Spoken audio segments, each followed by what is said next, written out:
নমস্কার। আজ শোনাবো তারাশঙ্কর বন্দ্যোপাধ্যায়ের দিল্লি কা লাড্ডু। শুরু করছি আজকের গল্প, দিল্লি কা লাড্ডু। নিজের নাক কাটিয়া পরের যাত্রাভঙ্গ যে করে সে মন্দ লোক হইতে পারে, কিন্তু সে যে সাহসী তাহাতে বিন্দুমাত্র সন্দেহ থাকে না। কারণ নাক কাটা ব্যাপারটি তো সহজ নয়, এমনকি ব্লেডের এক প্যাচে কাটিবে ইহা নিশ্চিত জানিয়াও কাটিবার পূর্বে 7-5 ভাবনা হয়। সেই ভাবনাই তো ভয়, এবং সেই ভয়েই সংসারের 99% জন একজনের কাটানাক দেখিয়া যাত্রাভঙ্গ করিয়া বসিয়া থাকে। আমাদের গ্রামের হীরেন মুখুজ্জের মতো নিরীহ প্রকৃতির ব্যক্তিটি যে অকস্মাৎ খোলস ছাড়িয়া সেই একজন হইয়া দাঁড়াইতে পারে, এ ধারণাই কেহ কোনোদিন করিতে পারে নাই। এ যেন বল্মিক স্তূপের অকস্মাৎ আগ্নেয়গিরিরূপে আত্মপ্রকাশ। 40 বৎসর বয়সে 7 পুত্রকন্যা সত্ত্বেও হীরেন দ্বিতীয়বার বিবাহ করিয়া বসিল। বড় পুত্রটির বয়স 19, দ্বিতীয় কন্যাটির বিবাহ হইয়া গিয়াছে। বাকি 5টি 15 হইতে 3 পর্যন্ত হারমোনিয়ামের রিডের মতো সারা বন্দি দাওয়ায় বসিয়া ক্রন্দন ও কোলাহলের অবিরাম বেসুরা কোরাস জমাইয়া রাখিয়াছে। হীরেনের বিবাহ হইয়াছিল 13 বৎসর বয়সে। উপনয়নের পর ন্যাড়া মাথায় টোপর পরিয়া 9 বৎসরের বধূকে সে ঘরে আনিয়াছিল। তাহার আগে বধূ ছিল একেবারে ঘরের পাশেই, 2 বাড়ির মধ্যে কেবল একটা গলির ব্যবধান। দীর্ঘ 27 বৎসর বিবাহিত জীবনে হীরেন কখনো রাত্রি 9টার বেশি 9টা 1 মিনিট পর্যন্ত বাহিরে থাকে নাই, তাও স্ট্যান্ডার্ড টাইম নয়, ক্যালকাটা টাইম। শুধু তাই নয়, এই 27 বৎসর ধরিয়া একবেলা ভাত রাঁধিয়াছে, সকালে বিছানা তুলিয়াছে, ছেলেদের স্নান করাইয়াছে, স্ত্রী সূতিকাগারে প্রবেশ করিলে ছোটগুলির বিছানা কাচিয়াছে, রৌদ্রে দিয়াছে। সুতরাং ছেলেগুলিকে মানুষ করিবার অজুহাতে যে একটি তরুণীর প্রয়োজন, এটা নিতান্তই বাজে কথা।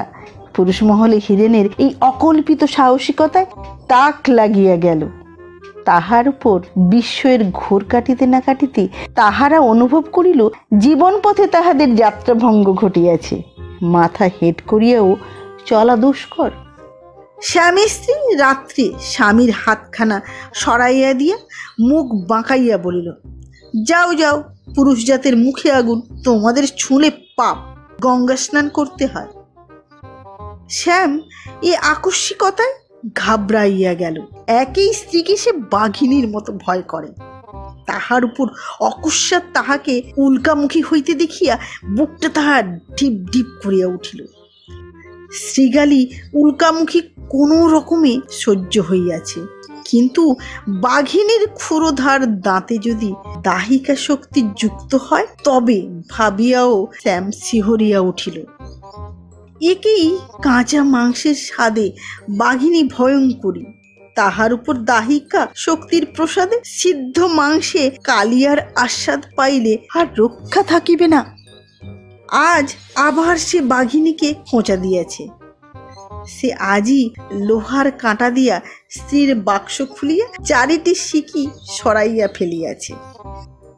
না ফেলিয়াও বেচারের উপায় ছিল না। বিড়িওয়ালা বেনে মামার কাছে 1.5 টাকার উপর ধার জমিয়া উঠিয়াছে। সে আর ধার দিবে না বলিয়া নোটিশ দিয়াছিল। শ্যামের বরাদ্দ দৈনিক 1 পয়সার বিড়ি, কিন্তু তাহাতে তাহার কুলায় না। 1 পয়সার 10টা বিড়ির মধ্যে 5টা যায় দোক্তা হিসাবে, বাকি 5টায় কাহারও দিন চলা অসম্ভব। পন্ডিত বক্ষে শুষ্ক মুখে শ্যাম তাহার বোকা হাসি হাসিয়া বলিল, কেন, কি হলো কি? সুগ্রীব মহিষীর মতো মুখ ভঙ্গি করিয়া স্ত্রী বলিল, হেসো না আর হেসো না, বুঝলে? বাঁদরের মুখ পড়ে আর বাঁদর হাসে বলে কি সৌভাগ্য হলো আমার, সেই বৃত্তান্ত।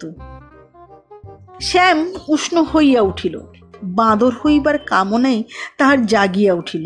লেজ গজাইলে সে স্ত্রীর গলায় জড়াইয়া কণ্ঠরোধ করিতই, উপরন্তু বালি রাবণ সংবাদের মতো একটা নতুন সংবাদের সৃষ্টি করিত। স্ত্রীকে 7 ঘাটে চুবাইয়া লোনা জলের সাহায্যে ভিতরের সমস্ত বাঁদরামি উদ্গীরণ করাইয়া ছাড়িত। লেজের অভাবে সে দাঁত খিচাইয়াই বলিয়া উঠিল, আমাকে তুমি বাঁদর বলছো? তাহার মুখের কাছে 2 হাত নাড়িয়া স্ত্রী বলিল, বলছি বলছি, শুধু তোমাকে নয়, গোটা পুরুষ জাতকে বলছি। 7-7টা বেটা বেটি থাকতে 40 বছর বয়সে বিয়ে করতে তোমাদের লজ্জা করে না? তোমরা সবাই হীরেন মুখুজ্জে। শ্যাম একেবারে পোনা গুটাইয়া ঝাঁপির মধ্যে কুণ্ডলি পাকানো সাপের মতো নেতাইয়া পড়িল।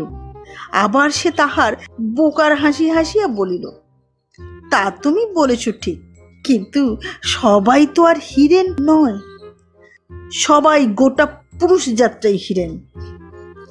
শ্যাম মহাবিরক্ত হইয়া হীরেনকে গাল দিয়া উঠিল, শালা, দোষ করলি তুই। রামের বাড়িতেও সেই একই অবস্থা। রাম লেখাপড়া জানালো, শুধু লেখাপড়া জানাই নয়, সে একেবারে আধুনিক, যাকে বলে মডার্ন। তাহার স্ত্রীও শিক্ষিতা মেয়ে, ফেরতা দিয়া কাপড় পরে, হাই হিল জুতা পরে, চোখে চশমা দেয়, বব ছাটে না কেবল চুলের বাহারের জন্য। চুলগুলি তাহার ভ্রমর কৃষ্ণ এবং উপল সংকুল ঝর্ণার মতো ঢেউ খেলানো। রূপার তৈয়ারি দেশি দাঁত ফুটুনির আকারের মতো ভঙ্গিতে ঠোঁটের একদিক বাঁকাইয়া রামের স্ত্রী বলিল, রাম সীতার শোকে শয্যাশায়ী হয়েছিলেন, ওটা বাজে কথা, বাল্মীকি আর শিশির ভাদুড়ির সাজানো কথা। আসলে তিনি আরেকটা বিয়ে করতে না পেয়ে পাগল হয়েছিলেন। রাম একখানা বই পড়িতেছিল, ফ্রয়েডের মনস্তত্ত্ব। সে মুখ তুলিয়া মৃদু হাসিয়া বলিল, বাল্মীকিকে তুমি দেখোইনি, শিশির ভাদুড়ির রামরূপও কিন্তু তোমার মনের মধ্যে এখন নেই, এ আমি হলপ করে বলতে পারি। মনে মনে তুমি দেখছো হীরেন মুখুজ্জেকে, তাই না? I am sure. বুদ্ধি এবং শিক্ষার জোরেই তোমরা এতদিন তোমাদের বর্বর রূপ ঢাকা দিয়ে নিজেদের ঢাক বাজিয়ে এসেছো, এ কথাটা 1000বার স্বীকার করি। হীরেনের মধ্যে যে পুরুষ প্রকৃতি, সেটা অবশ্যই রামের মধ্যেও ছিল এবং তোমার মধ্যেও আছে, এটা তোমাকে স্বীকার করতেই হবে।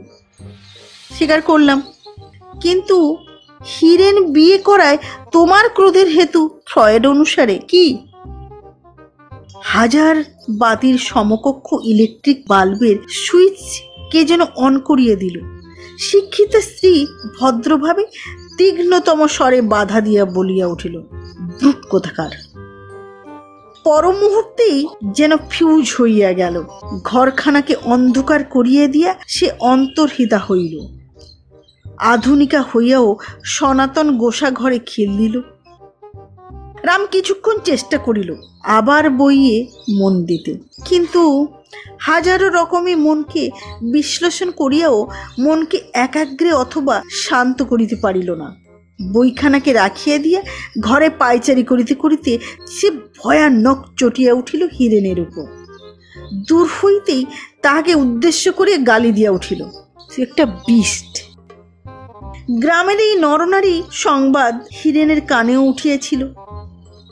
সে কিন্তু মোটেই লজ্জিত হইল না বা দমিল না। বল্মিক স্তূপ অকস্মাৎ আগ্নেয়গিরি হইয়া উঠিয়া কেবল অগ্নুদ্ধারই করিতে আরম্ভ করিল।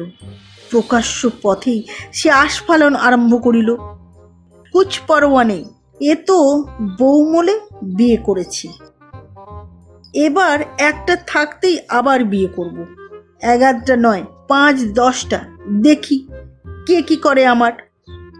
হীরেনের সাহস দেখিয়া সমস্ত পুরুষ সমাজ বিস্ময়ে তাহার মুখের দিকে চাহিয়া রহিল, কিন্তু গোপনে। প্রকাশ্যে তাহারা তাহাকে গালিগালাজ করিয়া আকাশ পর্যন্ত বিদীর্ণ করিয়া দিল।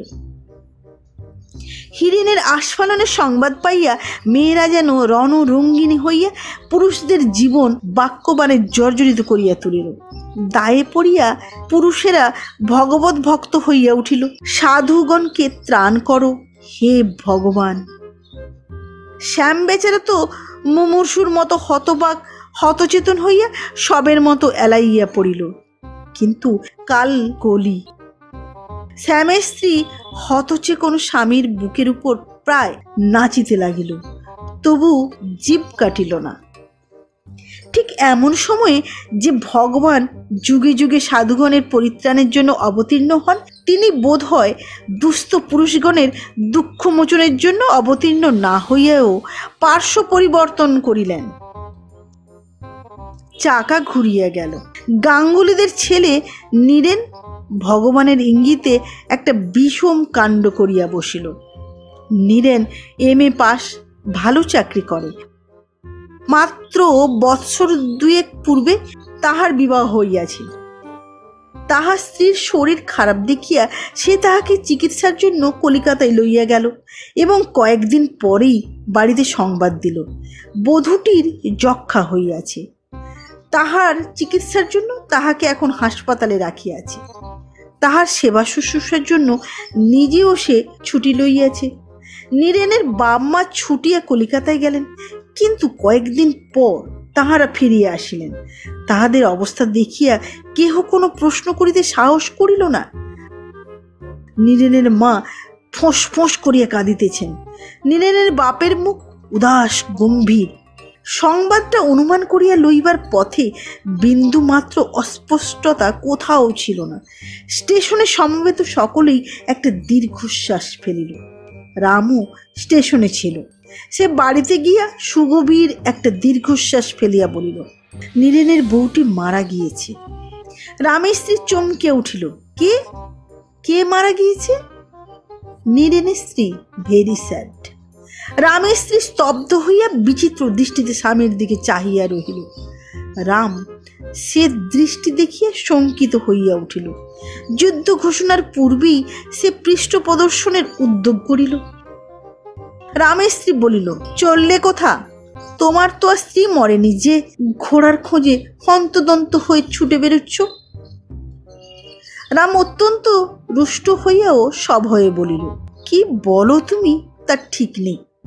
হাসিয়া রামের স্ত্রী বলিল, বলি আমি ঠিক। রাম আবার ফিরিয়া বসিয়া বলিল, নাও কি বলছো বলো। একটি কাজ করতে হবে।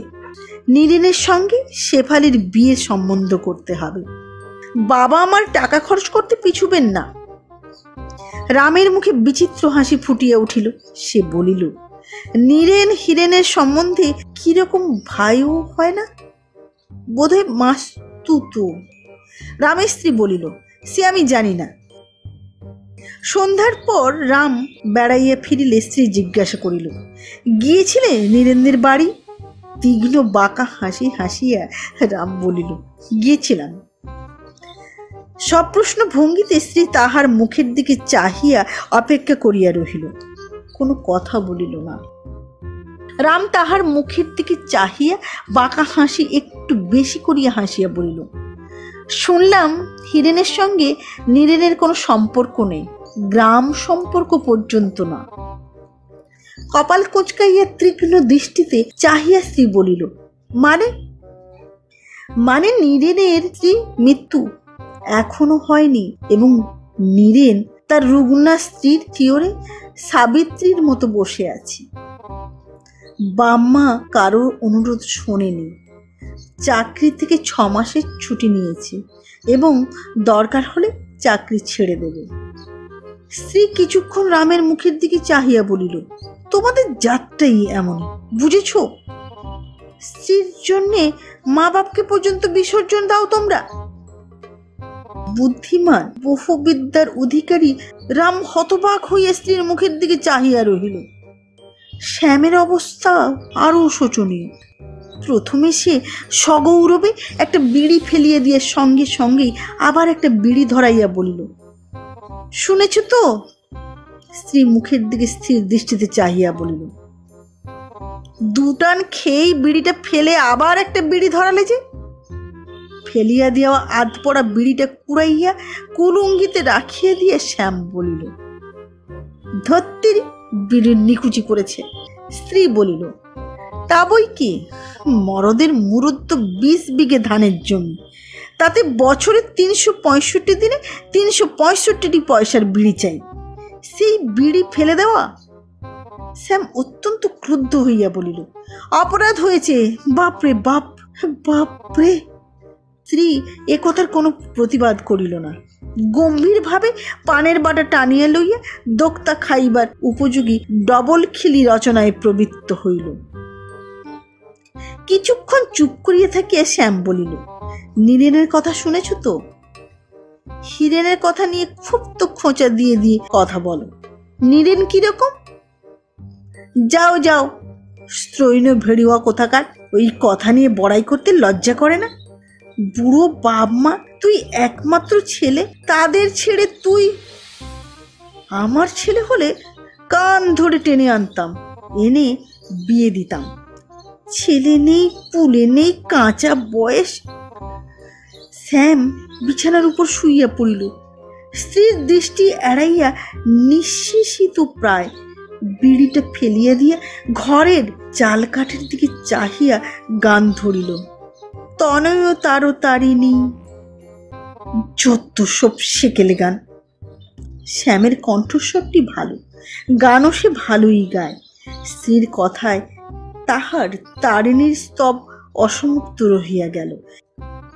শুধু রাম আর শ্যাম নয়, যদু, মধু, হরি, মাধব, যাদব সকলের বাড়িতেই এখন নীরেনের আলোচনা। হিরেন এখন বাতিল হইয়া গিয়াছে।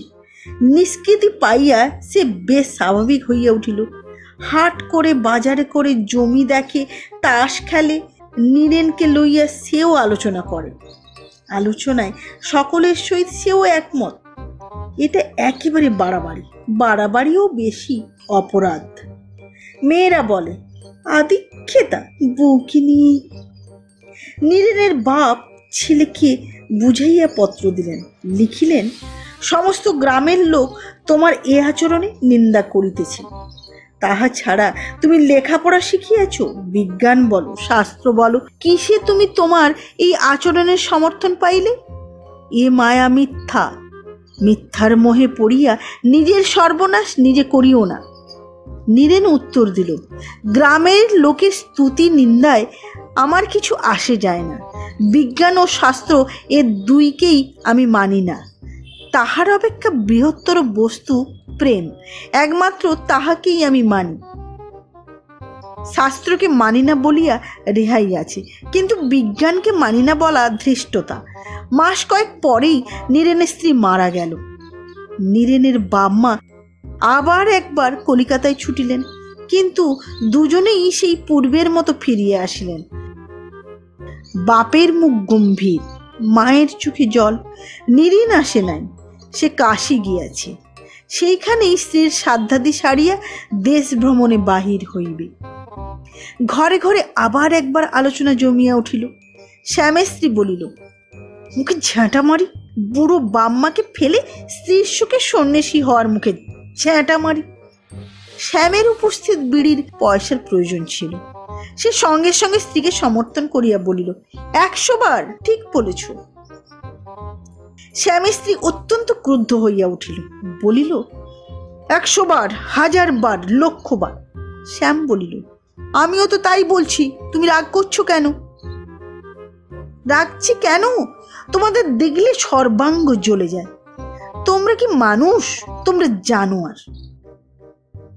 সকালবেলা হইতে বিড়ি খাইতে না পাইয়া শ্যামের মেজাজ ভিতরে ভিতরে রুক্ষ হইয়াছিল। তাহার উপর গালিগালাচের ক্রমবর্ধমান প্রচণ্ডতায় বিড়ির পয়সার আশায় জলাঞ্জলি দিয়া সে অকস্মাৎ ক্ষিপ্ত হইয়া উঠিল। গা ঝাড়া দিয়া উঠিয়া আসি বলিল, কি আমরা জানোয়ার? 100 বার, 1000 বার, 1,00,000 বার। জানোয়ার? 1,00,000 বার? হ্যাঁ, 1,000,000 বার। তবে এই দেখো বলিয়া শ্যাম উঠান হইতে একটা ইট কুড়াইয়া লইয়া উনানের উপর ফুটন্ত ভাতের হাঁড়িটার গায়ে দুম করিয়া বসাইয়া দিয়া হন হন করিয়া বাহির হইয়া গেল। শ্যামের স্ত্রী প্রথমটা হতভম্ব হইয়া গেল। কয়েক মুহূর্ত পরেই সে তারস্বরে চিৎকার করিয়া কাঁদিতে কাঁদিতে ঘোষণা করিল, ও মা গো, সে যে তুমি মাতাল জেলের হাতে আমাকে দিয়ে গেলে গো। কিছুক্ষণ কাঁদিয়া সে বসিয়া আপনার বাপকে গালাগালি দিতে আরম্ভ করিল। কঞ্জুস, কিপ্টে, পয়সা খরচের ভয়ে আমার এই দশা করে গেলি তুই। এখানে বলা প্রয়োজন, শ্যামেরা বংশজ, তাহারা বরপণ পায় না, কন্যাপণ দিয়া তাহাদের বিবাহ করিতে হয়। শ্যাম বাড়ি হইতে বাহির হইয়া পথে পথে ঘুরিতেছিল। হীরেনদের পাড়ায় আসিয়া দেখিল রাস্তার উপরেই বেশ একটা মজলিস জমিয়া উঠিয়াছে। ধীমান পণ্ডিত রাম পর্যন্ত সেখানে উপস্থিত। সেও আসিয়া জমাইয়া বসিল। সঙ্গে সঙ্গে একজন তাহার দিকে একটা বিড়ি দিশলাই আগাইয়া দিয়া বলিল, বসো বসো, একটা বেশ নধর খাসি দেখে দাও দেখি ভাই শ্যাম। শ্যাম স্বভাবগত নির্বুদ্ধিতার সহিত অকারণে প্রশ্ন করিল, খাসি? হ্যাঁ খাসি। হীরেনের নতুন বউয়ের আজ সাত ভক্ষণ, আমরা রাতে ফিস্টি খাবো।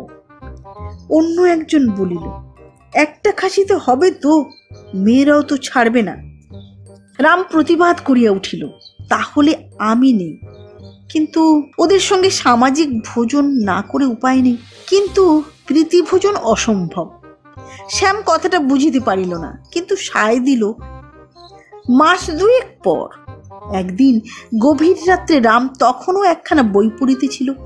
তাহার আধুনিক স্ত্রী সন্ধ্যা হইতে তাহার সহিত তর্কের নামে তুমুল কলহ করিয়া সদ্য ঘুমাইয়াছে। তর্কের বিষয় ছিল হীরেনের তথা সমগ্র পুরুষ জাতির নির্লজ্জতা। জীবজগতে অতি বড় নির্লজ্জ না হইলে এমন করিয়া কেহ বৃদ্ধ বয়সের তরুণী ভার্যার সাতবক্ষণ উপলক্ষে প্রকাশ্যভাবে সমারোহ করিতে পারে না। পরিশেষে বলিয়াছিল, আমার সঙ্গে দেখা হয়নি, কিন্তু আমার দৃঢ় বিশ্বাস হীরেনের বউ লজ্জায় কারুর সঙ্গে মুখ তুলে কথা কইতে পারেনি। সভয়ে রাম সকল প্রসঙ্গ বন্ধ করিয়া বই লইয়া বসিয়াছে। সহসা একটা বুক ফাটা ক্রন্দন ধ্বনিতে নৈশ নীরবতা বিদীর্ণ হইয়া গেল। সে চমকিয়া উঠিয়া বারান্দায় বাহির হইয়া উৎকর্ণ হইয়া দাঁড়াইয়া রহিল, কিন্তু আর কিছু শোনা গেল না। ঘণ্টাখানেক পর শ্যাম ডাকিল, রাম রাম। কি হে? রাম জানালা খুলিয়া সাড়া দিল, আসতে হবে ভাই একবার, হীরেনের বউটি মারা গেল। মারা গেল? হ্যাঁ, প্রসব হতে গিয়ে মারা গেল। শ্মশান হইতে ফিরিয়া শ্যাম একটা গভীর দীর্ঘ নিঃশ্বাস ফেলিয়া বলিল, হীরেন বেচারির ভাগ্যটাই খারাপ। স্ত্রী বলিল, খারাপ? লাভ দিয়ে আবার ঘোড়ায় চড়বে। শ্যাম চুপ করিয়া রহিল। হীরেনের সপক্ষে কিছু বলিবার সাহস তাহার হইল না। আর বলিবার আছেই বা কি? স্ত্রী বলিল, একটি উপকার করো দেখি। আমার মাসির অবস্থা খুব খারাপ, তার উপর 18 বছরের মেয়ে গলায়। হীরেনকে বলে কয়ে বিয়েটি ঘটিয়ে দাও দেখি। শ্যামের লজ্জা হইল, কিন্তু সে প্রতিবাদ করিতে সাহস করিল না। তাগাদার পর তাগাদা সে শ্রাদ্ধ শান্তির অজুহাতে ঠেলিয়া ঠেলিয়া অবশেষে একদিন প্রভাতে উঠিয়াই হীরেনের নিকট না গিয়া পারিল না। হীরেনের দরজায় বেশ একটি ভিড় জমিয়াছিল, অনেকগুলি লোক। মধ্যস্থলে হীরেনের প্রথম পক্ষের শ্বশুর দাঁড়াইয়া হাত মুখ নাড়িয়া বলিতেছেন, বৃদ্ধ বয়সে আমার শাস্তিটা দেখ। এই নাতি নাতনির দল, তার বিষয়পত্র এসব কি আমার চালাবার শক্তি আছে না সময় আছে? হীরেন গত রাত্রে কোথায় চলিয়া গিয়াছে? শ্বশুরকে পত্র দিয়া গিয়াছে। সংসারে আমার বৈরাগ্য জন্মিয়াছে। ছেলে পুলে গুলির ভার, বিষয়পত্রের ভার আপনার উপরই রহিল। রামের স্ত্রী বলিল, বৈরাগ্য, ভালোবাসা ও আমি বিশ্বাস করি না। হীরেন আর বিয়ে করতে পাবে না বলে দেশ ত্যাগ করেছে। রাম অবাক হইয়া গেল। স্ত্রী বলিল, তা বিধবা বিবাহ করলেই পারত, আজকাল তো আকছার হচ্ছে, একটা আদর্শ স্থাপন করাও হতো। তারপর হাসিয়া বলিল, আমার মৃত্যুর পর তুমি অবশ্যই বিয়ে করবে, তুমি কিন্তু অবশ্যই বিধবা বিবাহ করো। রামের ইচ্ছা হইল ঠাস করিয়া স্ত্রীর গালে পুরাকালের মতো একটি চড় কষাইয়া দেয়।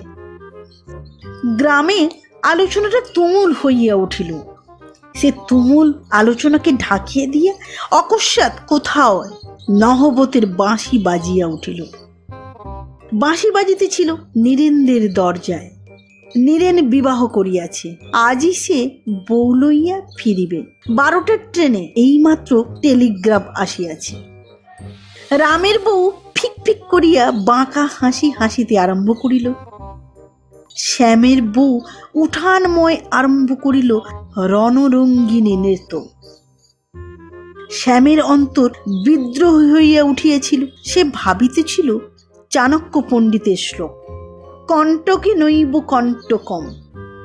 বিবাহ এছাড়া আর উপায় নাই। স্ত্রীর মাসির ওই 18 বৎসরের কন্যাটিকে। নমস্কার। ভালো লাগলে লাইক করুন, সাবস্ক্রাইব করুন, শেয়ার করুন। আবার দেখা হবে আগামী পর্বে একটি নতুন গল্প নিয়ে। নমস্কার।